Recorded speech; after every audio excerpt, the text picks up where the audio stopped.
Hello all, welcome to my channel. 24 size girl baby oda school uniforms cut box pleat same வச்சு லூப்லாம் கரெக்டாக வச்சு பெர்ஃபெக்டாக stitch பண்ணுறதை பார்ப்போம். நம்ம துணி ரெண்டு பார்ட்டு கட் பண்ணி வச்சுருக்கோம். அதனோட வெளிப்பக்கமும் ஒன்றா சேர்ற மாதிரி வச்சு ஒரு தையல் போடணும். அதாவது இந்த கரையை கட் பண்ணி விட்டு தான் தைக்கணும். கரையை கட் பண்ணி விட்டால் நம்ம இது ஓவர்லாக் போட வேண்டியது வரும், அந்த பிசுறு மறைகிறதுக்கு. ஸ்டிச்சிங் ரேட்டு கம்மியாக கொடுக்குறவங்களுக்கு ஓவர்லாக் போட முடியாது. இப்போ இதில் இன்னொரு தையலும் போட்டுக்கிடணும். அப்படி போடும்போது அந்த கரை ஃபுல்லாக மறைகிற அளவுக்கு தையலை கீழே இறக்கி போடணும். வெளிப்பக்கம் திருப்பி பார்க்கும்போது அந்த கரையோட கலர் கொஞ்சம் கூட அந்த சாண்டல் கலர் வெளியே தெரியக்கூடாது. அதுக்கப்புறம் நம்ம கீழே பாட்டத்தை மடித்து தைக்கணும். பாட்டம் மடித்து தைக்கிறதுக்கு 3 இன்ச்சு விட்டுருந்தேன் நான். அதில் ஃபஸ்ட்டு ஒரு 3/4 இன்ச்சு அளவுக்கு மடித்து தையல் போட்டுக்கிடணும். அதுக்கப்புறம் தான் மிச்சம் ஒரு 2.25 இன்ச்சு இருக்கும். அந்த 2.25 இன்ச்சியை 2வது மடிப்பாக நம்ம மடிக்கணும். இந்த 2 மடிப்பையும் சேர்த்தே மடித்தும் நம்ம தைக்கலாம். எக்ஸ்பீரியன்ஸ் ஆனவங்க அப்படி தைச்சிருவாங்க. நம்ம கொஞ்சம் எக்ஸ்பீரியன்ஸ் இல்லாதவங்க அப்படி தைக்கும்போது கொஞ்சம் பட்டி ஒரே அளவாக வராது. அப்படி நம்ம தைக்கணும்னா ஃபஸ்ட்டே என்ன செஞ்சுக்கிடணும், பின் பண்ணிடணும். 3/4 இன்ச்சு அளவுக்கு எடுத்து ஒரு மடித்து தேய்ச்சி விட்டுணும், விரலால் ப்ரெஷ் பண்ணிவிட்டு. அதுக்கப்புறம் நம்ம மிச்சம் 2.25 இன்ச்சை மடித்து பின் பண்ணிக்கிடணும். பின் பண்ணிவிட்டு ஒரு தையல் போட்டால் நமக்கு ஒரே தையலாக வேலை முடிஞ்சிடும். நான் அப்படி ஸ்டிச் பண்ணலை, இப்படியே ஸ்டிச் பண்ணிட்டேன் நான். அதுவும் மடித்து பின் பண்ணணும், அந்த வேலையெல்லாம் இருக்குன்ட்டு இப்படியே ஒரு தையல் போட்டேன். இப்படி தைக்கும்போது 3/4 இன்ச்சு இருக்கான்னு நீங்கள் டேப்ட்டு செக் பண்ணிக்கிட்டே கூட தைக்கலாம்.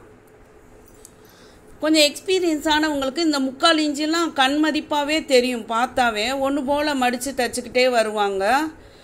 அப்படி இல்லைன்னா நீங்கள் நல்லா பார்த்து கழுத்தில் டேப்பை போட்டு செக் பண்ணிக்கிட்டே தான் இந்த முதல் மடிப்பை நம்ம மடித்து தைக்கணும். ஸ்கர்ட் தைக்கிறது ஈஸி தான். அதுக்காக அவங்க தையக்கூலி ரொம்ப கம்மியாக கொடுப்பாங்க. ஆனால் நமக்கு இந்த வேலையெல்லாம் கொஞ்சம் அதிகமாக இருக்கும். இந்த ஸ்டிச்சிங்லாம் இது மொத்தம் 2 பார்ட் இருக்குன்னா எவ்வளோ துணி லாங்காக வரும். அதெல்லாம் கொஞ்சம் கஷ்டம் மடித்து தைக்கிறது, டைம் ஆகும், நூலு நமக்கு அதிகமாகும். அதெல்லாம் கணக்கு பார்க்க மாட்டாங்க. ஒரு சின்ன பாவடைக்கு இவ்வளோ காசான்னு கேட்பாங்க. ஆனால் இப்படியெல்லாம் பெர்ஃபெக்டாக ஸ்டிச் பண்ணும்போது காசு அவங்க கொடுத்து தான் ஆகணும். அது நிறையா பேருக்கு புரியாது. பாவடைக்கு இவ்வளவு காசான்னு கேட்பாங்க. 2வது மடிப்பு இப்போ நான் மடிக்க ஆரம்பிச்சிட்டேன். கரெக்டாக கழுத்தில் டேப்பை போட்டுக்கிட்டேன். 2.25 இன்ச்சு இருக்கான்னு செக் பண்ணிக்கிறேன். ஊட செக் பண்ணிக்கிட்டே ஒரு ஸ்டிச் போடணும். புதுசாக தைக்கிறவங்க இப்படி அளக்காமல் நீங்கள் மடித்து தைக்க வேண்டாம். அது கண்டிப்பாக தப்பு வரத்தான் செய்யும். அது நீங்கள் புதுசாக பழகுறவங்க எப்பயுமே துணியை வெளிப்பக்கமாக போட்டு அந்த ஃபஸ்ட்டு மடிப்பு 3/4 இன்ச்சு மடித்து தைச்சோன்னா மிச்சம் உள்ள 2.25 இன்ச்சை வெளிப்பக்கமாக மார்க் பண்ணணும். வெளிப்பக்கமாக மார்க் பண்ணிக்கிட்டே 2.25 இன்ச்சு மார்க் பண்ணிவிட்டு திரும்ப நம்ம கரெக்டாக அந்த கோடு வர்ற மாதிரி மடித்து ஒரு தையல் போடணும். 2வது இதை தைக்கும்போது ரொம்ப இழுத்து தைக்கக்கூடாது. எவ்வளோ தான் கரெக்டாக பெர்ஃபெக்டாக மார்க் பண்ணியிருந்தாலும் இழுத்து தைச்சோம்னா லாஸ்ட் பட்டி சுருண்டுக்கிட்டே வரும். அப்படி வந்தால் சின்ன சுருக்கு மாதிரி வச்சு அட்ஜஸ்ட் பண்ணி தைக்கணும். அந்த சுருக்கு வெளிப்பக்கம் தெரியக்கூடாது.